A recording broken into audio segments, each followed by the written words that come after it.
Père riche, père pauvre est l'un des livres les plus connus dans le domaine de l'investissement et de la liberté financière. Bonjour les amis, aujourd'hui je vais vous parler du livre de Robert Kiyosaki, Père riche, père pauvre.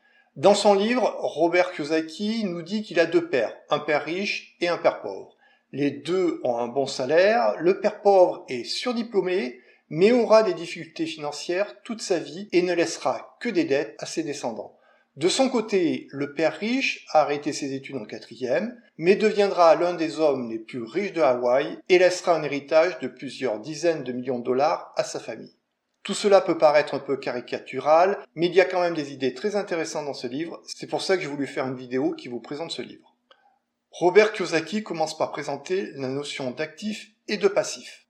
Un actif va vous rapporter de l'argent, va générer des revenus.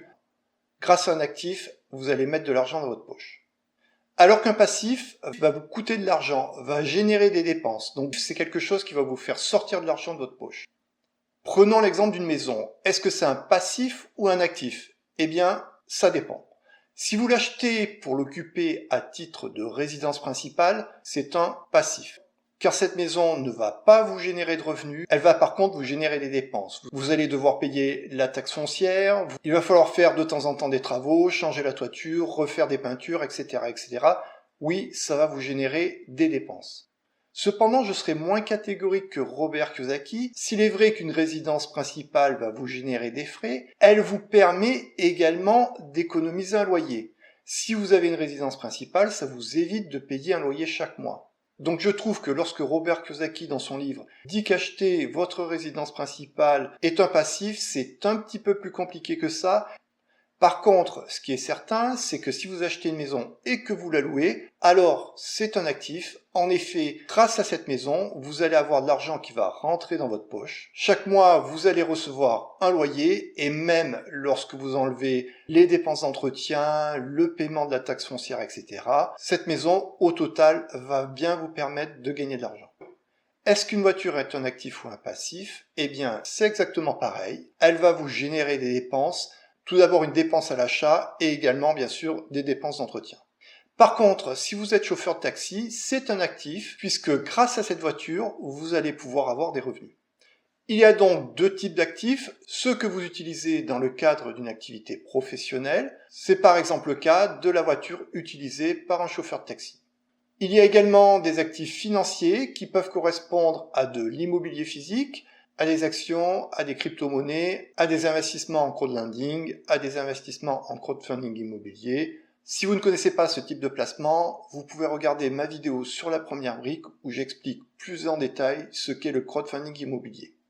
Et dans ma playlist investissement, vous trouverez plein d'exemples de plateformes en crowdlending et crowdfunding immobilier. L'argent placé sur un livret A est également un actif, même si dans le cas du livret A, les revenus resteront faibles étant donné que le rendement du livret A est peu élevé. Par contre, si vous laissez votre argent sur votre compte bancaire, ce n'est pas un actif, cet argent ne vous rapporte rien. Et même pire, à cause de l'inflation, vous perdez en pouvoir d'achat. Pour mieux comprendre ce phénomène, vous pouvez regarder la vidéo que j'ai faite sur l'inflation. Selon Robert Kiyosaki, la principale différence entre les pauvres et les riches est que les pauvres achètent des passifs, alors que les riches achètent des actifs, autrement dit, ils investissent leur argent. Je trouve que la pensée de Kiyosaki est un peu simpliste, en ce sens que pour un certain nombre de personnes, lorsqu'elles ont payé leurs dépenses indispensables, le loyer, les dépenses alimentaires, de chauffage, etc., il ne leur reste plus d'argent pour investir. Mais il y a aussi des personnes qui font le choix de se payer le dernier iPhone dès qu'il sort, des chaussures de marque, et qui ensuite disent qu'elles n'ont pas d'argent pour investir. Pour atteindre la liberté financière, je pense qu'un élément important va être de différer son plaisir. Je veux dire par là que si par exemple au lieu d'acheter le dernier iPhone, on attend 1, 2 ou 3 ans, ce qui permet d'économiser pas loin de 1000 € et qu'on place cet argent, sur le long terme, cela va permettre de faire croître son capital et donc d'atteindre plus vite la liberté financière. Entre une personne qui gagne 1500 € par mois et qui épargne 500 € par mois, et une autre qui a un salaire de 6000 € mais qui dépense tout son argent pour acheter des passifs, à votre avis, laquelle va atteindre la liberté financière en premier?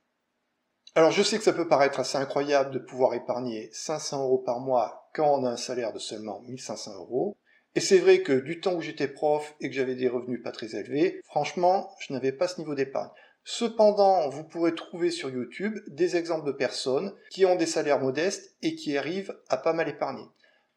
D'après Robert Kiyosaki, la deuxième différence entre les pauvres et les riches, c'est que les pauvres travaillent pour l'argent, alors que les riches font travailler leur argent pour eux.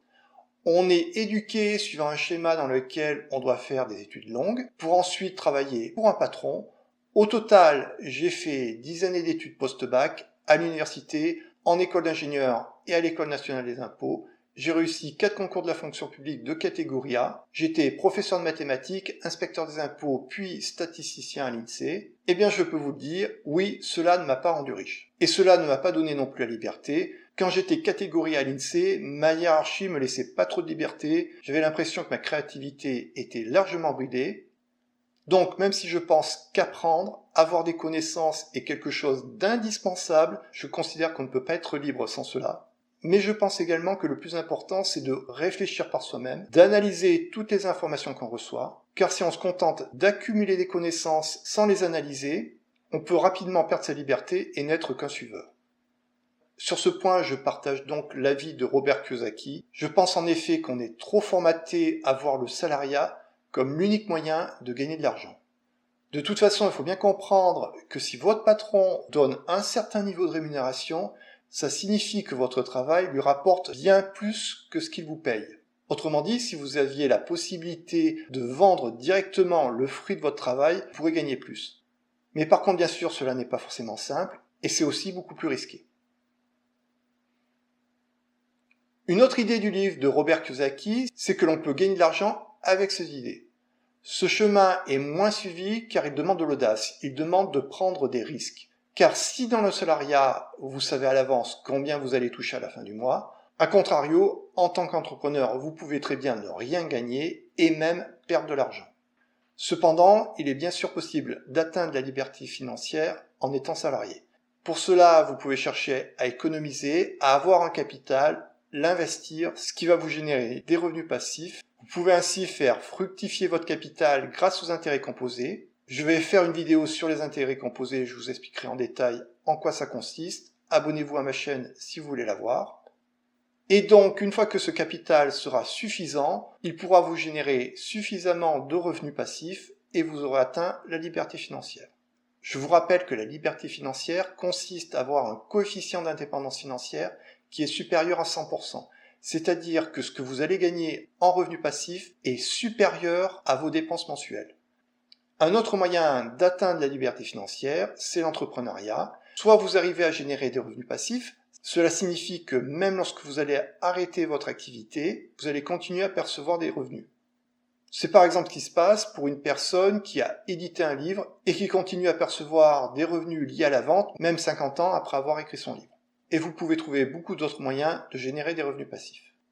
Grâce à l'entrepreneuriat, vous pouvez également bien sûr économiser, avoir un capital que vous faites fructifier, et également là, vous aurez la possibilité d'atteindre la liberté financière grâce aux revenus de vos placements.